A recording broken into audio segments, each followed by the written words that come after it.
देण्यापेक्षा आपल्या आई वडिलाकडे लक्ष द्या. एक वेळा आईच्या आपला वाढदिवस असेल ना, तर आपल्या आईच्या वाढदिवस असेल ना, फक्त पाया लागा.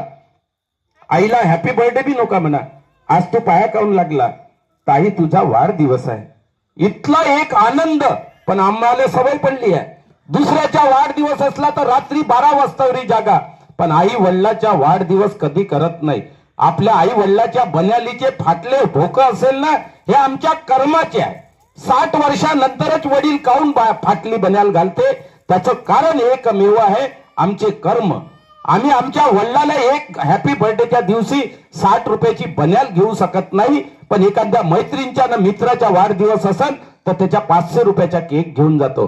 सेवकांना आग्रहाची विनंती आहे की आई वडिलाचा जो अपमान करत असेल, या आई वडिलापासून दूर राहत असेल, तुम्ही कितीही परमात्माला प्राप्त करा, मथुरा काशीले चालले जा, आई वडिलासारखं प्रेम आपल्या जीवनात येणार नाही. एवढेच बोलून माझे शब्द समाप्त करतो. सर्वांना आदरपूर्वक नमस्कार.